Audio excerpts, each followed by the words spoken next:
Et donc, Donald Trump est bien 47e président des États-Unis, le successeur de Joe Biden, a prêté serment hier, et vous avez pu suivre ça. On regarde cet extrait.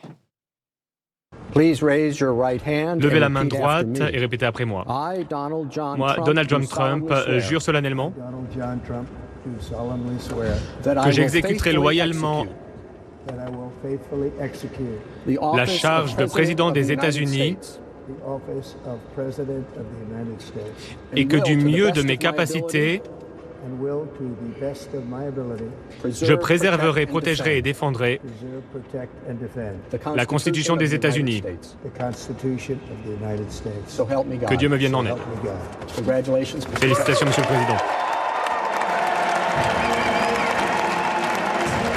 Voilà, les applaudissements, évidemment, la foule en liesse pour ce serment. Après, ensuite, a suivi un discours d'une trentaine de minutes que vous avez pu suivre sur Toxin en direct et que vous pouvez évidemment retrouver en vidéo, cette traduction avec accent québécois en prime. Eh bien, un discours très intéressant, évidemment, qu'on va prendre le temps d'analyser aujourd'hui, puisque toute la question aujourd'hui pour nous, c'est bon, ça y est, c'est fait, Donald Trump est élu. Qu'est-ce que ça va changer pour nous? Qu'est-ce que ça va changer pour le monde? Voilà, les grandes questions qu'on se pose tous. Est-ce que on va réussir, comme il le dit, à finalement arrêter les conflits, que ce soit en Ukraine, que ce soit... On a vu Israël déjà qui a un cessez-le-feu. Voilà toutes les annonces, les premières annonces de Donald Trump. On va revenir sur tous ces sujets pendant toute la journée. Finalement, quelles promesses seront tenues, quelles promesses ne seront pas tenues? À quoi faut-il s'attendre? À quoi faut-il s'attendre pour nous, Européens, pour nous, Français particulièrement? Voilà toutes ces questions. Donc il y a eu ce discours qui a un peu imprégné la marque de Donald Trump, sa vision pour l'Amérique, évidemment. Il a parlé de l'âge d'or de l'Amérique qui commence aujourd'hui. Et puis, il a signé ses premiers décrets et nominations. Alors, dans ces décrets, évidemment, il y en a sur le fait qu'il veut sortir les États-Unis de l'OMS. Il y en a eu d'autres. Mais pour en parler, je suis très heureuse d'accueillir Joël. Bonjour Joël. Joël, merci de m'accueillir chez vous. Merci à vous d'être avec nous, surtout avec cet horaire très décalé, encore une fois, pour vous. En ce moment, vraiment, je vous remercie infiniment. Il est 2h du matin, c'est ça pour vous? Il est 1h35, presque 2h, ouais. Merci. Mais bon, on a la forme avec la cérémonie et tout, avec tout ce qui s'est passé. On a fait un live aussi et tout, donc on a encore l'énergie encore pour tenir. Bon, écoutez, merci en tout cas beaucoup d'ailleurs à tous ceux qui participent et qui prennent le temps de participer sur Toxin alors que c'est la nuit pour eux. Donc merci encore Joël. Vous êtes rédacteur en chef du média Trump Fact News que beaucoup connaissent aussi sur les réseaux sociaux, notamment sur Twitter. Vous avez beaucoup alimenté, et depuis très longtemps d'ailleurs, votre compte de vidéos, etc., qu'on ne trouvait pas forcément ailleurs. On pourra peut-être revenir d'ailleurs sur le rôle des réseaux sociaux. Mais Joël, aujourd'hui, évidemment, Trump Fact News, on veut des faits, et les faits de Trump. Pour vous, qu'est-ce qui était le plus important hier? Qu'est-ce qui vous a marqué? Déjà, il y a eu une passation de pouvoir qui s'est fait pacifiquement. J'avais un envoyé spécial à Washington qui travaille avec nous et puis qui a pu constater que déjà, c'était très, très sécurisé.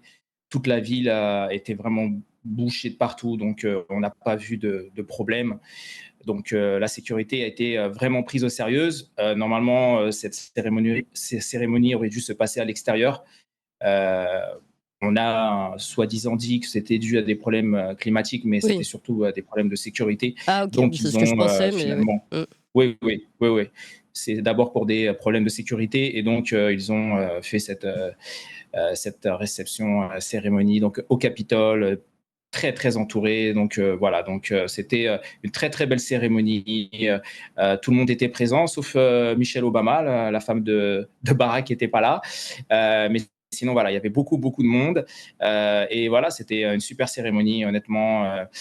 Trump, qui a d'ailleurs prêté serment sur la Bible que lui avait laissé sa mère. Oui. Donc, c'était, J.D. Vance, la même chose. Donc voilà, c'était des moments très, très, pour nous en tout cas, nous on a suivi ça, on a commenté. Et on a vraiment trouvé ça très touchant, très émouvant que Trump soit enfin officialisé au pouvoir. Et comme il l'avait promis, dans ses promesses, il avait dit « Je ne perdrai pas de temps, je n'ai pas une seconde à perdre ». Et il a immédiatement, il s'est mis à signer ses premiers décrets et nominations avec plusieurs sujets à l'ordre du jour. Il y a évidemment, et on l'a entendu dans son discours, un point très fort sur l'immigration. il souhaite repousser l'invasion de son pays. On écoute un extrait. Ouais. Pour commencer, je vais déclarer un état d'urgence national au niveau de notre frontière sud.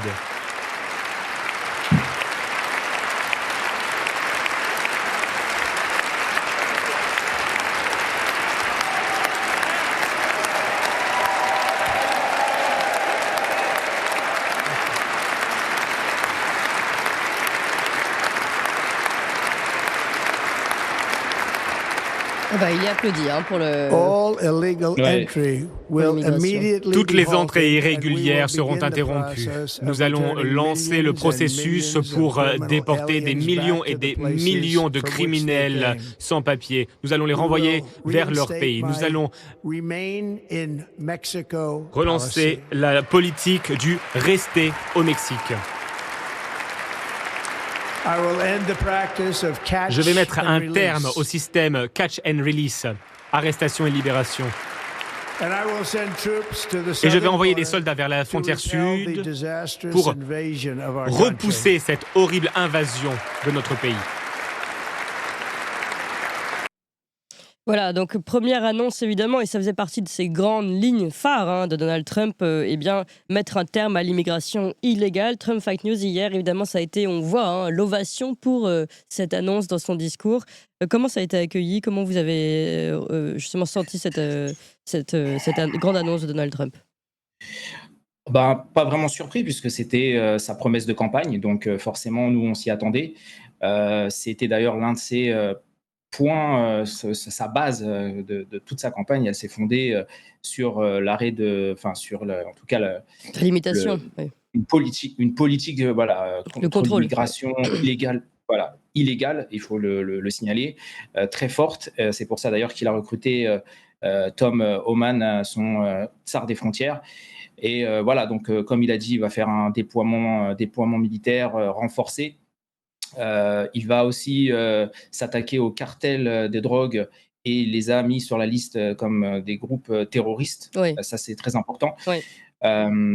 Il va aussi suspendre pas mal de droits d'asile et du droit du sol, déjà qu'il a déjà signé notamment dans ses décrets. Donc, il y avait aussi une application qui avait été créée sous Biden et Harris pour les réfugiés. Il va mettre fin aussi à cette application. Donc voilà, il y a beaucoup de choses qui vont se passer. On sait déjà qu'il va y avoir des raids à Chicago qui vont aussi se produire bientôt. Beaucoup de gens, Tom Homan qui a déjà dit à tous les clandestins de partir d'eux-mêmes parce que si jamais l'équipe de Trump les attrape, il n'y aura plus aucun retour possible. Et vous savez, il y a beaucoup de gens qui vivent de manière illégale aux États-Unis, qui des fois ont même des enfants, de la famille, ont un travail.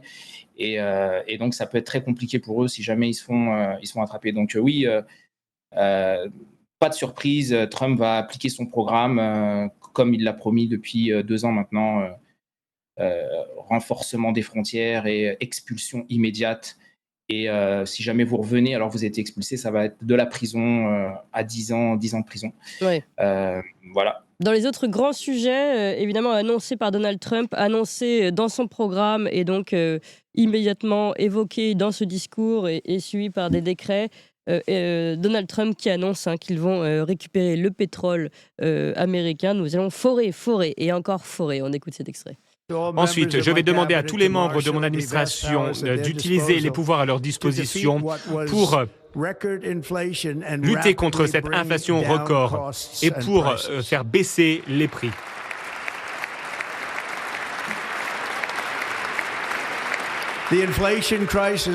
Cette crise de l'inflation a été causée par trop de dépenses et par une explosion du prix de l'énergie. Voilà pourquoi je vais également déclarer un état d'urgence énergétique.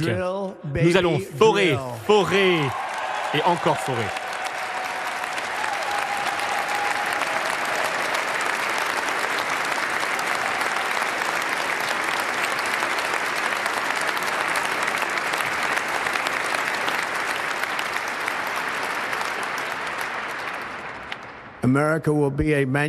Les États-Unis vont être une nation manufacturière à nouveau. Et nous avons quelque chose qu'aucune autre nation manufacturière n'aura jamais, à savoir la plus grande quantité de pétrole et de gaz au monde. Et nous allons nous en servir. Nous allons l'utiliser. Nous allons faire baisser les prix. Nous allons remplir nos réserves stratégiques. Et nous allons exporter de l'énergie américaine aux quatre coins du monde. Nous serons à nouveau une nation riche. Et c'est cet or liquide sous nos pieds qui va nous aider.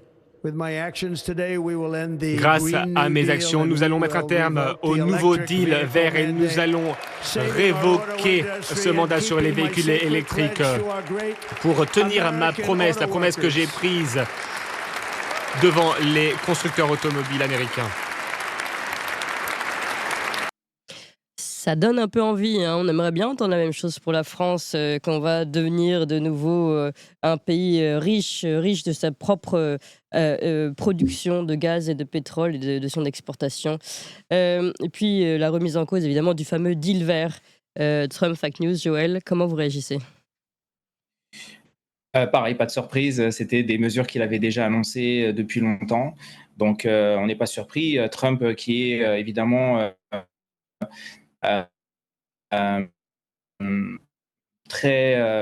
veut son indépendance énergétique, parce que pour lui c'est une sorte, il veut plus être dépendant en fait d'autres pays pour pouvoir justement s'alimenter en pétrole, et ça va permettre aussi de créer des millions d'emplois déjà, et de faire l'Amérique, parce que c'est Trump qui l'a dit aussi, l'un des premiers pays exportateurs de pétrole dans le monde. Donc ça, c'est un de ses objectifs.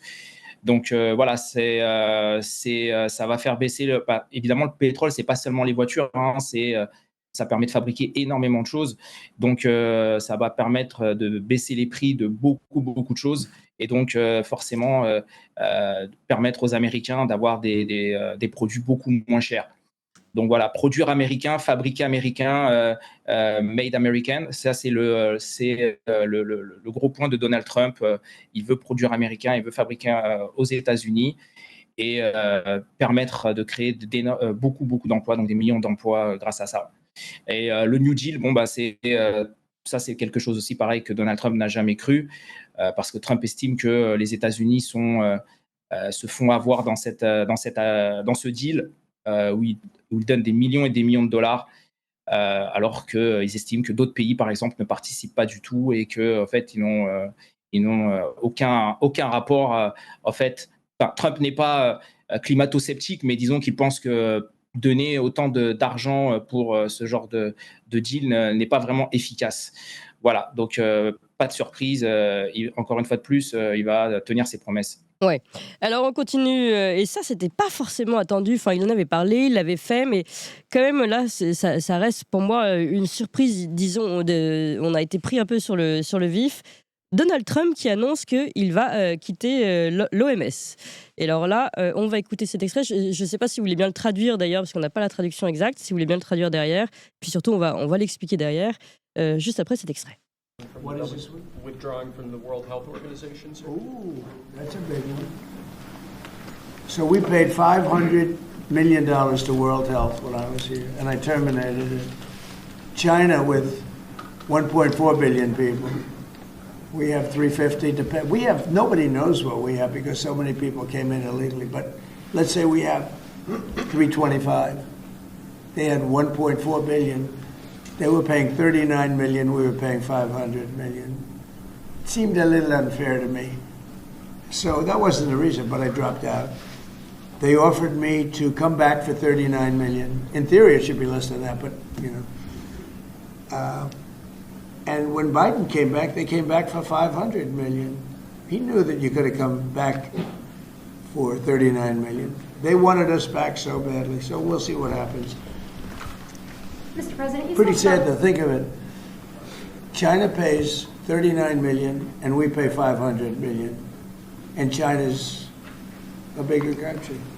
Voilà, alors, President, you spoke on about va s'arrêter là. Donc, en fait, il revient sur les comptes, hein. La Chine paye 39 Ouais, c'est ça. millions de dollars. Nous, 500 millions de dollars. Bon, ça semble un peu unfair, un peu injuste, comme il dit, sachant que la population chinoise est beaucoup plus nombreuse. Il dit 1,4, alors lui, il dit billion, mais donc milliards de personnes, tandis qu'on compte environ 334 millions de personnes, d'Américains. Si je ne me trompe pas, on est d'accord sur ce qu'a dit Donald Ouais. Trump. Donc voilà, donc il annonce quand même rediriger ses fonds vers d'autres besoins de santé publique plus urgents et mondiaux qui le méritent. Et voilà, donc Donald Trump qui quitte l'OMS, c'est quand même une terrible nouvelle pour l'OMS et pour l'Organisation mondiale de la santé et puis pour tout le business qu'il y a derrière, il faut le dire. Comment vous réagissez à ça, Joël? Donald Trump voulait déjà quitter l'OMS en 2017, Ouais. avant que Biden mette fin à ce traité. Donc, encore une fois de plus, voilà, Trump l'avait dit, enfin, il l'avait supposé plusieurs fois. Donc, il le fait, comme il l'a dit, voilà, c'est du common sense. Comme pour le New Deal, encore une fois de plus, il ne veut pas que les Américains soient à chaque fois le dindon de la farce et payent pour tout le monde. Et puis, bon, c'est vrai qu'il a raison, en fait, pourquoi les États-Unis devraient payer 500 millions alors que la Chine devrait payer 36 millions. Ça, c'est le premier point. Et puis, le deuxième point, c'est aussi l'influence de la Chine qu'a sur l'OMS, sur la politique de l'OMS, alors qu'ils ne sont pas les principaux contributeurs. Donc, Trump trouve que les États-Unis sont traités injustement, comme dans la plupart des deals, et c'est pour ça qu'il veut y mettre fin le plus rapidement possible. Ouais. On a Captain puis- Cosmos qui nous rejoint. Bonjour Captain Cosmos. Bonjour, content. Bon matin en France, content de vous retrouver après cette journée historique qui a été un marathon de notre côté. J'ai fait en compagnie de plusieurs influenceurs une couverture de 8 heures en direct. J'ai traduit 3 des discours de Trump et j'aurais pu en faire beaucoup plus parce que sa journée à Trump ne s'est pas arrêtée là. Ben oui. Il y a non, c'est qu'une fois qu'on est sorti des ondes, il est allé au bureau Oval pour signer une série d'ordres exécutifs tout à fait spectaculaires les uns que les autres. Et pendant qu'il signait ces ordres exécutifs, il offrait une conférence de presse impromptue aux journalistes qui étaient là, quelque chose qui ne s'était jamais vu en 4 ans avec Biden. La journée a été bien au-delà de mes espérances. C'est un tourbillon. On vit maintenant depuis... si vous vous levez en France, vous vous réveillez dans un tout nouveau monde. Ouais. Notre vision du futur vient de changer. Moi, je suis étourdi de tout ce qui s'est passé. J'imagine que vous avez fait une petite liste des ordres exécutifs les Bah plus justement, allez-y, spectaculaires. dites-nous, nous on était en train de commencer, oui, on parlait de l'OMS là, mais dites-nous ce qui vous a le plus marqué, vous. OK, on va y aller. Donc, prenez des notes à la maison. OK, les États-Unis, c'est un des premiers ordres exécutifs, c'est retirer de l'accord de Paris sur le climat. Par la suite, on a signé un ordre exécutif qui fait en sorte que le télétravail, c'est terminé pour les employés de l'État. Tout le monde devra se présenter au bureau dorénavant. C'est chose réglée. Après ça, on a signé un ordre exécutif pour mettre fin à l'instrumentalisation du système de justice. On a mis fin à l'obligation de vente de voitures électriques. Oui. Donc, c'est encore très gros. On a on a pardonné plus de 1500 patriotes qu'ils appelaient des otages du 6 janvier. Donc, les patriotes qui ont entré, qu'on a laissé entrer dans le Capitole, et qui, pour plusieurs, étaient en prison. 1500 vont pouvoir retrouver la liberté. On croyait que les 1500 pourraient retrouver la liberté dès ce soir, mais bizarrement, on s'est rendu compte qu'il y a de la résistance dans des prisons fédérales et il y a du rififi dans ce coin-là. Il y en a quelques-uns qui ont été libérés, mais certains autres, ça va aller à demain ou sinon des têtes vont rouler dans l'administration. Donc, il y a des gens qui tentent te mettre des bâtons dans les roues de l'administration Trump. Trump a également, d'une seule signature, effacé 78 ordres exécutifs qui nous venaient de Biden. Il a congédié plus de 1000 fonctionnaires qui avaient été nommés par l'administration Biden qui ne sont pas alignés avec ses propres valeurs. Puis ça fait de très grand bruit au Canada, affirmé que le Mexique et le Canada se verront imposer des tarifs de 25 % à l'exportation, et ce, à partir du 1er février. Donc, ça donne 10 jours aux Canadiens pour s'aligner, pour devenir amis avec Trump, pour qu'il se ravise.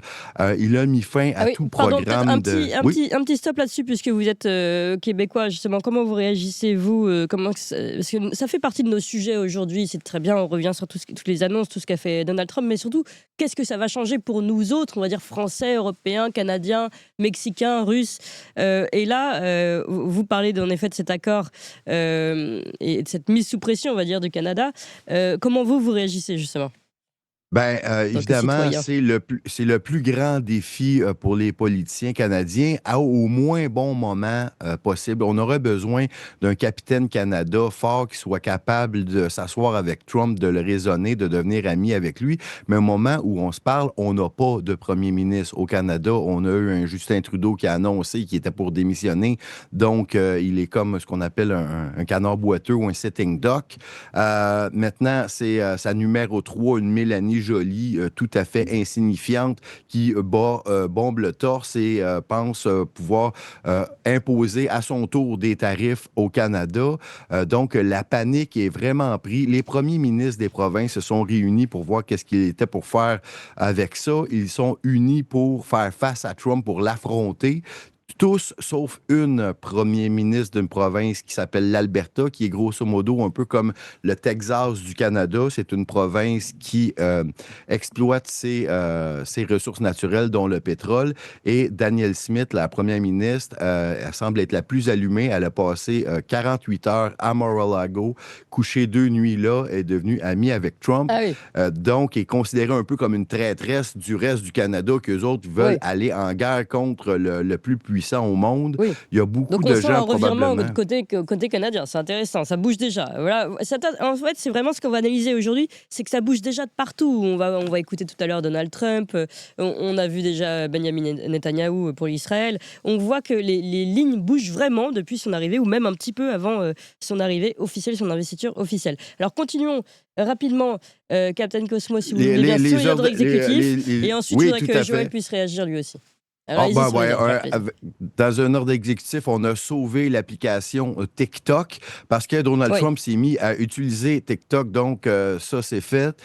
Il a nommé un nouveau ministère qui est le ministère de l'efficacité, qu'on appelle Dodge, pour faire sauver de l'argent au gouvernement. Ça, c'est officiel. Le ministère auquel Elon Musk sera associé avec l'autre ordre exécutif important, associé à un état d'urgence. On a déclaré 2 états d'urgence aujourd'hui.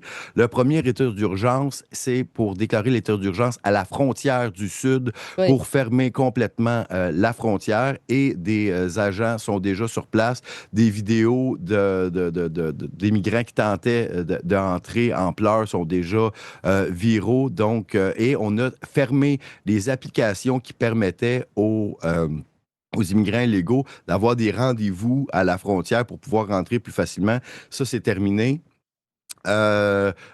Donc, qu'est-ce qu'il y a d'intéressant également? Il y avait aussi des directives pour abolir l'instrumentalisation des adversaires politiques de l'administration précédente, c'est-à-dire que pendant que Biden était au pouvoir, oui, en effet, et que Trump se présentait contre lui, ils ont tenté de mettre fin à la carrière politique de Trump en lui mettant des procès. Voilà. Donc, il veut essayer de protéger justement le candidat à la présidence et ne pas utiliser justement les institutions judiciaires et gouvernementales pour essayer de mettre en prison son opposant politique. Ça, c'était aussi quelque chose de très important que Trump tenait vraiment à signaler. Il y avait aussi une directive ordonnant la restauration de la liberté d'expression et la prévention de la censure gouvernementale, notamment sur les réseaux sociaux. On a vu dernièrement que Mark Zuckerberg va changer sa politique concernant les signalements de certains posts, où ça sera maintenant des communautés notes, comme sur X, Ouais. où ce sera des gens, monsieur, vous, nous, enfin tout le monde, pourront directement intervenir sur les posts pour dire, voilà, pourquoi ce post n'est pas justifié, ou avec des sources, et voilà, et non pas des personnes qui travaillent directement pour le réseau social en question. Je pense que on avait parlé de pas mal de choses. Il y a aussi pour d'un point de vue culturel, Donald Trump met fin à la possibilité pour les transgenres de servir dans l'armée américaine. Ça, c'est pas rien. Et il a déclaré comme politique officielle du gouvernement des États-Unis qu'il n'y a maintenant que deux sexes, hommes et femmes. Ça aura fort probablement des répercussions un peu partout dans la société, en plus d'interdire les hommes dans les sports de femmes. On a cet extrait-là sur les deux genres, donc je vous propose, on va pouvoir l'écouter très bientôt. Donald Trump qui annonce en effet qu'il ne reconnaît que deux sexes, le féminin et le masculin. On écoute. Je vais également mettre fin à la politique du gouvernement qui porte sur les questions de genre, questions qui relèvent de la sphère privée. Nous allons forger une société qui ne connaît plus de couleur, une société de méritocratie. À partir d'aujourd'hui, la politique du gouvernement des États-Unis sera la suivante. Il n'y a que deux genres, hommes, femmes. Voilà, il n'y a que deux genres, hommes, femmes. C'est incroyable. Oui, ça paraît incroyable. C'est incroyable qu'on ait à débattre en 2025 de ce genre de questions. Mais c'est pour vous dire, justement, en fait, c'est significatif de la politique woke qui a été instaurée durant ces 4 dernières années sous le mandat Biden-Harris, à savoir, comme disait Donald Trump, certaines personnes aujourd'hui ne sont pas recrutées pour leur capacité, leur performance, mais parce que c'est des transsexuels, parce qu'ils font partie d'une minorité ethnique, parce qu'ils font partie d'une minorité sexuelle. Et Trump veut abandonner ça, et notamment dans le secteur de l'armée, où Pete Hegseth va faire le ménage et va arrêter cette politique qu'on appelle la politique du DEA. Donc diversité, ethnicité et le A, je ne sais plus à quoi ça correspond. Et and, je pense que c'est diversité and inclusivité. Et inclusivité, c'est ça. Et voilà, donc ça c'était un point très très important pour Donald Trump parce que voilà, c'est plus possible, quoi. Bon, on le voit bien. Donc, est-ce que vous aviez encore d'autres décrets comme peut-être Cosmos que vous souhaitiez citer? Oui, il y en a encore quelques-uns intéressants. C'est on a révoqué le code de sécurité aux 51 anciens agents du FBI qui avaient signé la fameuse lettre pour dire que le laptop, l'ordinateur de Hunter Biden était de la désinformation russe. Ah oui. Ça, c'est ça. On a changé des noms de localités. Donc, le golfe du Mexique est dorénavant le golfe du Mexique de l'Amérique, ce qui a bien fait marrer Hillary Clinton là-dessus. On l'a vu moi-même lorsque j'ai traduit ce moment-là. Oui. Je trouvais ça drôle. Et puis, on met à la porte 1000 fonctionnaires. Ça, je l'ai dit. Tout ça. Et ça, je vous rappelle, c'est tout dans la première journée. Donc, on avait des très grosses attentes pour cette première journée-là. Et ça dépasse nos attentes. Ouais, Joël ? Le retour de Cuba sur la liste noire des pays soutenant le terrorisme aussi. Hein. Ouais. Ça, c'est quand même aussi... On a fait un premier tour, je trouve, assez riche. Là, on l'a dit, hein, TikTok, le Doge, la liberté d'expression, le retour à l'exploitation du gaz et du pétrole. On sort du comment ça s'appelle, sur le climat, l'accord de Paris.